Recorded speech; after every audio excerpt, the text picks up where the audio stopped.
Hello friend, आप सभी का आपके अपने यूट्यूब चैनल ब्राइट बुद्धि में आप सभी का स्वागत है। तो आज हम अध्याय 3 पढ़ेंगे, जिसमें खिलौने वाला एक कविता है। इस कविता को हम बहुत अच्छे से पढ़ेंगे और ये कविता किसने लिखा है अभी लास्ट में हम सब देखेंगे कि हाँ ये किसने लिखा है। जब तक आप इन कविता को पढ़ेंगे नहीं तब तक समझेंगे नहीं। और इसके कुछ पाठ या 4 लाइनों को आपको दे करके एग्ज़ाम में पूछा जा सकता है कि ये कविता किसके द्वारा या किसने लिखा है। तो आप इसे जब तक पूरा पढ़े नहीं रहेंगे, समझे नहीं रहेंगे, तब तक आप समझ नहीं पाएंगे कि हाँ ये किसने लिखा है। इसीलिए आप इस कविता को बार बार पढ़ें, बार बार समझें, हाँ तो ये समझ में आएगा कि हाँ ये किसके द्वारा लिखा गया है। तो चलिए, खिलौने वाला है कविता। तो इस कविताओं को बड़े अच्छे से रागनुमा देखते हैं, आप ट्राई करते हैं कि हाँ मैं अच्छा कुछ कह पा रहा हूँ। तो कमेंट बॉक्स में ज़रूर बताइएगा कि हाँ कविता मुझे अच्छी भी लगी। चलिए देखते हैं कि क्या है कविताओं के बारे में, जानते हैं, समझते हैं और सुनते हैं। वो देखो माँ आज खिलौने, वो देखो माँ आज खिलौने वाला फिर से आया है, फिर से आया है। कई तरह के सुंदर सुंदर नए खिलौने लाया है, नए खिलौने लाया है। हरा हरा तोता पिंजड़े में गेंद, 1 पैसे वाली छोटी सी मोटर गाड़ी है, छोटी सी मोटर गाड़ी है। सरसर चलने वाली, सरसर चलने वाली। सीटी भी है कई तरह की, कई तरह के सुंदर खेल, कई तरह के सुंदर खेल, कई तरह के सुंदर खेल। चाबी भर देने से भग भग करती चलने वाली रेल, चलने वाली रेल। गुड़िया भी है बहुत भली सी, गुड़िया भी है बहुत भली सी। पहने कानों में बाली, पहने कानों में बाली।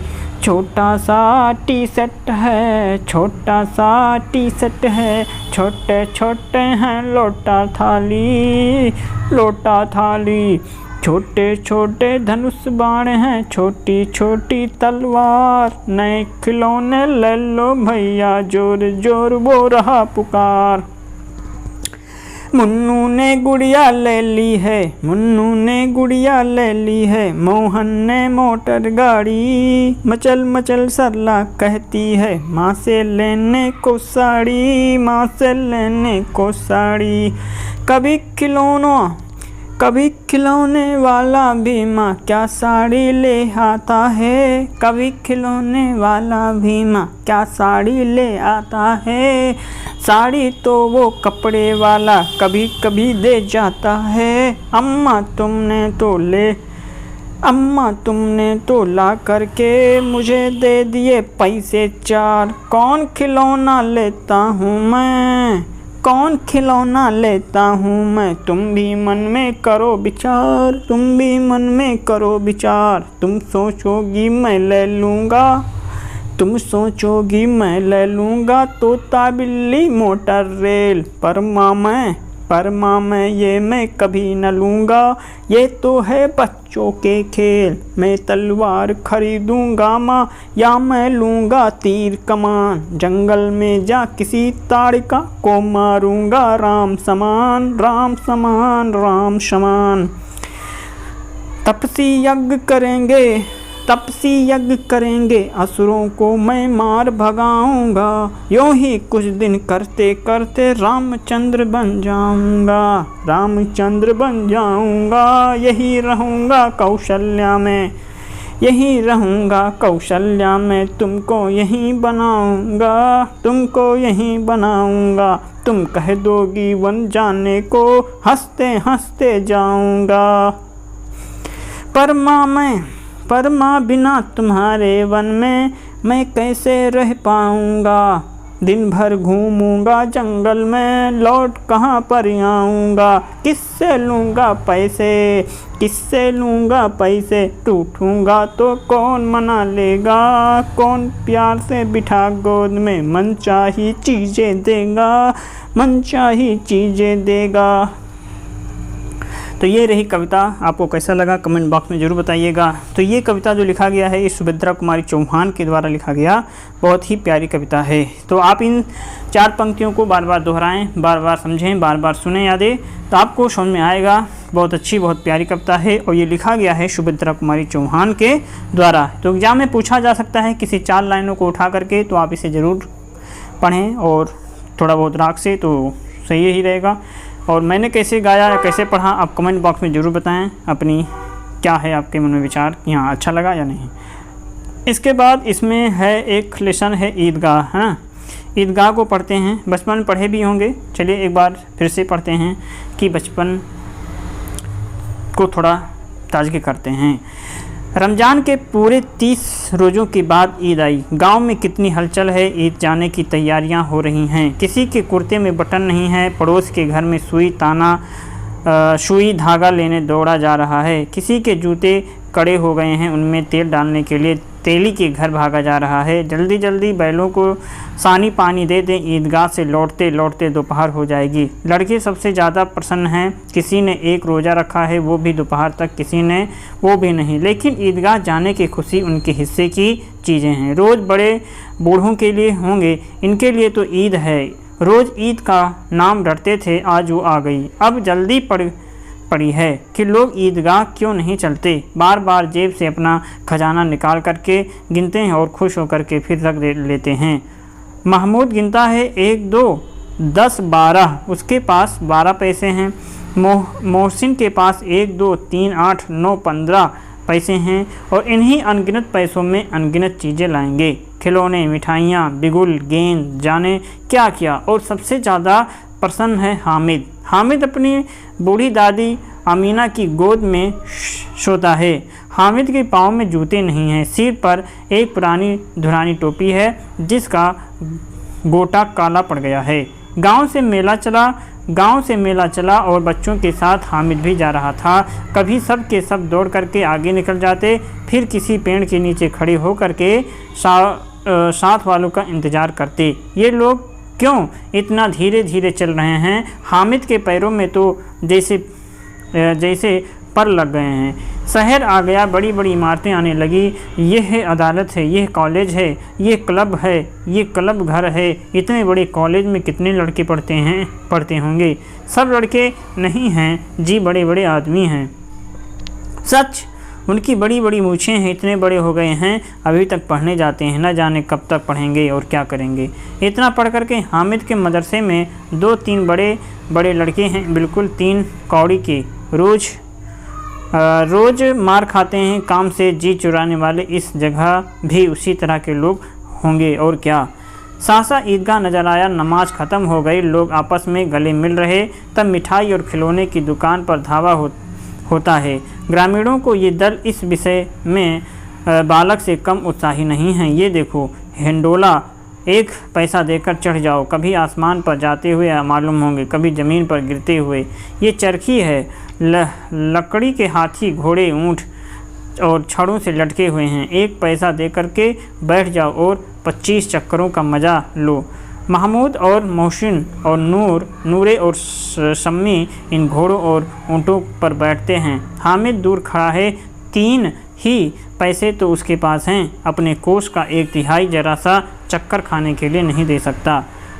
जब चरखियों से उतरते हैं, अब खिलौने लेंगे। इधर दुकानों की कतार लगी हुई है, तरह तरह के खिलौने हैं। सिपाही और गुजरिया, राजा और वकील, भिस्ती और धोबिन और साधु। वाह, कितने सुंदर खिलौने हैं, आप बोलना ही चाहते हैं। महमूद सिपाही लेता है, खाकी वर्दी और लाल पगड़ी वाला, कंधे पर बंदूक रखे हुए मालूम होता है कभी कवायद किए चला आ रहा है। मोहसिन को भिस्ती पसंद आया, कमर झुकी है, ऊपर मशक रखे हुए है, मशक का मुंह एक हाथ से पकड़े हुए है, बस मशक से पानी उड़ेलना ही चाहता है। नूरे को वकील से प्रेम है, कैसी विधता है उसके मुख पर काला चोगा, नीचे सफ़ेद अचकन के सामने की जेब में घड़ी, सुनहरी जंजीर, एक हाथ में कानून का पोथा लिए हुए मालूम होता है अभी किसी अदालत से जिरह या बहस किए चले आ रहे हैं। बस यह सब 2-2 पैसे के खिलौने हैं। हामिद के पास कुल 3 पैसे हैं। इतने महंगे खिलौने वो कैसे ले? खिलौना कहीं हाथ से छूट पड़े तो चूर चूर हो जाए, ज़रा पानी पड़े तो सारा रंग धुल जाए। ऐसे खिलौने लेकर के वो क्या करेगा? लेकिन ललचाई हुई आंखों से खिलौनों का देख रहा है और चाहता है कि ज़रा देर के लिए उन्हें हाथ में ले सकता है। खिलौने के बाद मिठाई आती है। किसी ने रेवड़ियाँ ली है, किसी ने गुलाब जामुन, किसी ने सोहन हलवा। सभी मज़े से खा रहे हैं। मिठाइयों के बाद कुछ दुकानें लोहे की चीज़ों की हैं और कुछ गिलट और कुछ नकली गहनों की। और लड़कों के लिए यहाँ कोई आकर्षण नहीं था। वे सब आगे बढ़ जाते हैं। हामिद लोहे की दुकान पर रुक जाता है। कई चिमटे रखे हुए थे। उसे ख्याल आया कि दादी के पास चिमटा नहीं है। तवे से रोटियां उतारती हैं तो हाथ जल जाता है। अगर वो चिमटा ले जाकर के दादी को दे दे तो वो कितनी प्रसन्न होगी। फिर उनकी उंगलियां कभी ना जलेंगी। घर में एक काम की चीज़ हो जाएगी। खिलौने से क्या फ़ायदा? हामिद के साथी आगे बढ़ गए। सबील पर सब के सब शरबत पी रहे। देखो सब कितने लालची हैं, इतनी मिठाइयाँ ली, मुझे किसी ने भी ना दी। उस पर कहते हैं मेरे साथ खेलो, मेरा एक काम करो। अब अगर किसी ने कोई काम करने को कहा तो पूछूंगा, खाएं मिठाइयाँ, आप मुँह सड़ेगा, फोड़े फुंसियाँ निकलेंगी, आपकी जुबान चटोरी हो जाएगी। सब के सब हंसेंगे कि हामिद ने चिमटा लिया है। हंसे मेरी बला से। उसने दुकानदार से पूछा, ये चिमटा कितने का है?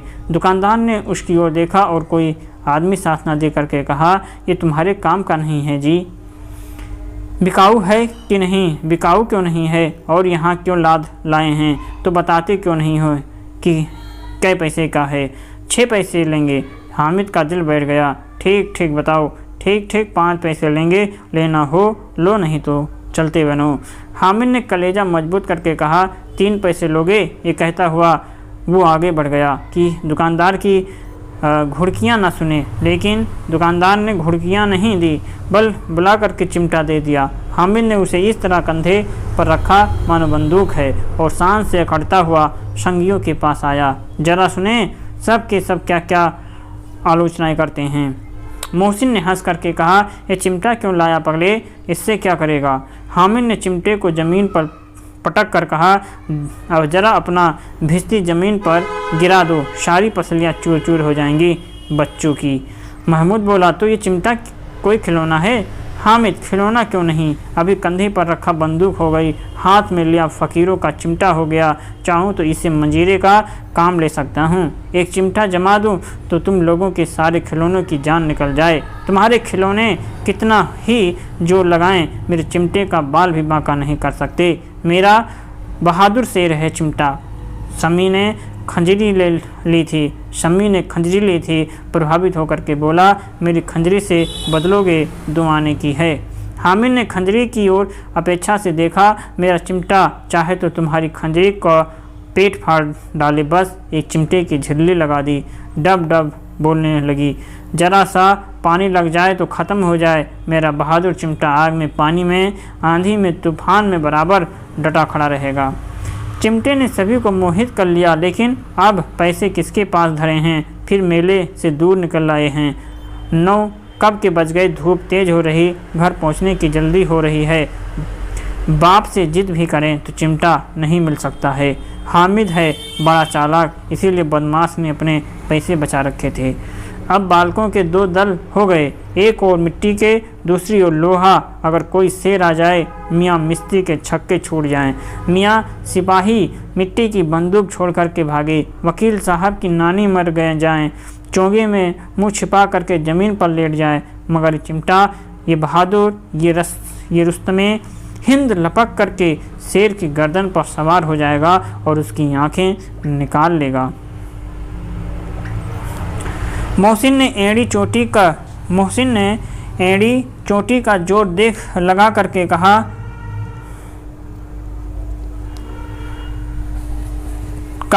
कि अच्छा, पानी तो नहीं भर सकता। हामिद ने चिमटे को सीधा खड़ा करके कहा, भिस्ती को एक डांट बताएगा तो दौड़ा हुआ पानी ला करके द्वार पर छिड़कने लगेगा। मोहसिन परास्त हो गया, पर महमूद ने कुमुख पहुंचाई। अगर बच्चू पकड़े जाएं तो अदालत में बंधे बंधे फिरेंगे। तब वकील साहब के पैरों में पड़ेंगे। हामिद इस प्रबल तर्क का जवाब न दे सका। उसने पूछा, हमें पकड़ने कौन आएगा? नूरे ने अकड़ कर कहा, ये सिपाही बंदूक वाला। हामिद ने मुंह चढ़ा करके कहा, ये बेचारे हम बहादुर रुस्तमे हिंद को पकड़ेंगे। आओ लाओ, अच्छा लाओ, अभी जरा कुश्ती हो जाए, इसकी सूरत देख करके दूर से भागेंगे, पकड़ेंगे बेचारे। मोहसिन को एक नई चोट सूझ गई। तुम्हारे चिमटे का मुंह रोज आग में जलेगा। उसने समझा था कि हामिद लाजवाब हो जाएगा, लेकिन ये बात ना हुई। हामिद ने तुरंत जवाब दिया, आग में बहादुर ही कूदते हैं जनाब। आग में कूदना वो काम है जो रुस्तमे हिंद ही कर सकता है। महमूद ने एक जोर लगाया, वकील साहब कुर्सी मेज पर बैठेंगे। तुम्हारा चिमटा तो बावर्चीखाने में ज़मीन पर पड़ा रहेगा।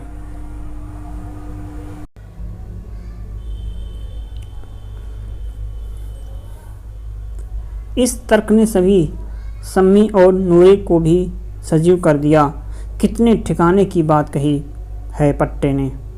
चिमटा बावर्चीखाने में पड़े रहने के सिवा और क्या कर सकता है? हामिद को कोई फड़कता हुआ जवाब ना सूझा। मतलब कि हामिद को कोई फड़कता हुआ जवाब ना सूझा तो उसने धांधली शुरू की। मेरा चिमटा बावर्चीखाने में नहीं रहेगा। वकील साहब कुर्सी पर बैठेंगे तो जा कर के उन्हें ज़मीन पर पटक देगा और उनका कानून उनके पेट में डाल देगा। कानून को पेट में डालने वाली बात छा गई। ऐसी छा गई कि तीनों सुरमा मुंह ताकते रह गए। हामिद ने मैदान मार लिया। उसका चिमटा रुस्तमे हिंद। अब इसमें मोहसिन, महमूद, नूरे, सम्मी किसी को भी आपत्ति नहीं हो सकती। औरों ने 3-3, 4-4 आने पैसे खर्च किए पर कोई काम की चीज़ न ले सके। हामिद ने 3 पैसे में रंग जमा लिया। सच ही तो है, खिलौने का क्या भरोसा, टूट फूट जाएंगे। हामिद का चिमटा तो बना रहेगा बरसों। संधि की शर्तें तय होने लगी। मोहसिन ने कहा, जरा अपना चिमटा दो, हम भी देखें, तुम हमारा भिस्ती लेकर के देखो। महमूद और नूरे ने भी अपने अपने खिलौने पेश किए। हामिद को इन शर्तों के मानने में कोई आपत्ति न थी। चिमटा बारी बारी से सबके हाथ में गया और उनके खिलौने बारी बारी से हामिद के हाथ में आए। कितने खूबसूरत खिलौने हैं। हामिद ने हारने वालों के आंसू पोंछे। मैं तुम्हें चिढ़ा रहा था, सच ये चिमटा भला इन खिलौनों की क्या बराबरी करेगा। मालूम होता है अब बोले तब बोले। मोहसिन, लेकिन इन खिलौने के लिए कोई हमें दुआ तो ना देगा। महमूद, दुआ को लिए फिरते हो, उल्टे मार ना पड़े। अम्मा जरूर कहेंगी कि मेले में यही मिट्टी के खिलौने मिले। हामिद को स्वीकार करना पड़ा कि खिलौने को देख करके किसी की माँ इतनी खुश न होगी जितनी दादी चिमटे को देख करके होंगी। फिर अब तो चिमटा रुस्तमे हिंद है और सभी खिलौनों का बादशाह। रास्ते में महमूद को भूख लगी। उसके बाप ने केले खाने को दिए। महमूद ने केवल हामिद को साझी बनाया। उसके अन्य मित्र मुँह ताकते रह गए।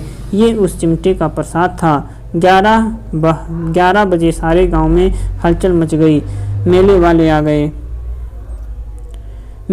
आ गए। मोहसिन की छोटी बहन ने दौड़ कर के भिस्ती उसके हाथ से छीन लिया और मारे खुशी के जो उछली तो मियाँ भिस्ती नीचे आ रहे, पर लोग सिधारे। इस पर भाई बहन में मारपीट हुई। दोनों खूब रोए।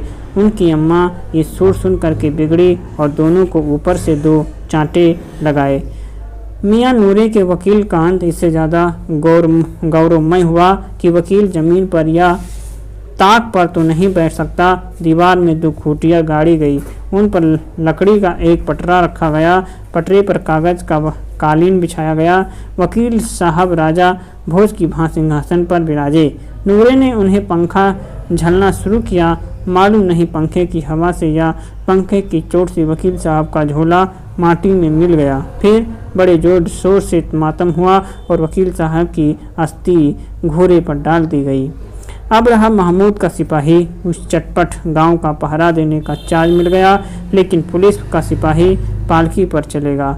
एक टोकरी आई, उसमें कुछ लाल रंग के फटे पुराने चिथड़े बिछाए गए, जिसमें सिपाही साहब आराम से लेटे। नूरे ने ये टोकरी उठाई और अपने द्वार का चक्कर लगाने लगे। उनके दोनों छोटे भाई सिपाही की तरह छोने वाले जागते लहो पुकारते चलते हैं।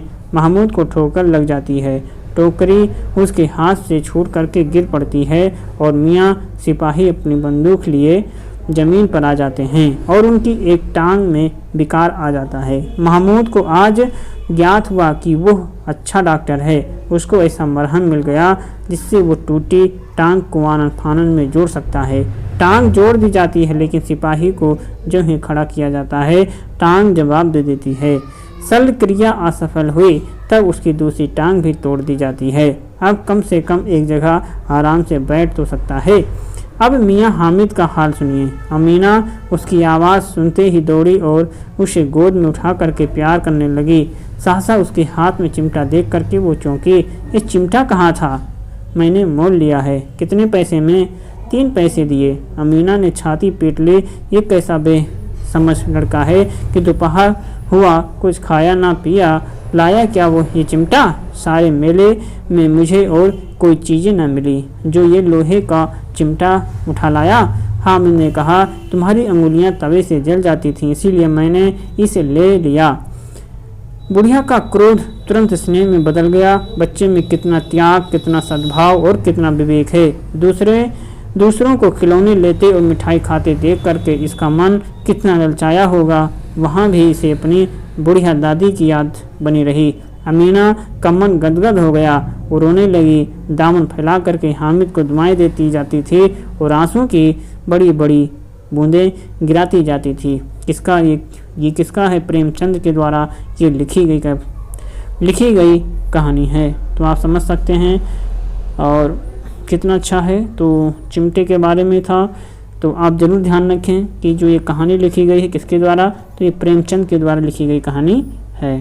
तो एग्ज़ाम की दृष्टि से इम्पॉर्टेंट है और इसमें जितने भी पात्र हैं उस पात्रों को आपको बहुत ध्यान पूर्वक याद रखना है, समझना है। अगर आप भूल रहे हैं तो इस कविता को, इस वीडियो को आप दोबारा सुन सकते हैं और पढ़ सकते हैं। आपको बहुत सारी चीज़ें समझ में आएंगी, बट भूलना नहीं है कि क्या चीज़ें बताया गया था। और बहुत ही इम्पोर्टेंट लेसन है, आपको यही याद रखना है इस कहानी को किसने लिखा और ऊपर के कहानियों को, कविता को किसने लिखा। सुमित्रा कुमारी चौहान के द्वारा कविता लिखा हो गया था। तो यही सारी चीज़ें हैं जो एग्ज़ाम की दृष्टि से इम्पोर्टेंट्स हैं। चलिए हम मिलते हैं किसी नए लेसन में। तब तक आप इसे खिलौने को पढ़ते रहें, गुनगुनाते रहें। चलिए तब तक के लिए नमस्कार।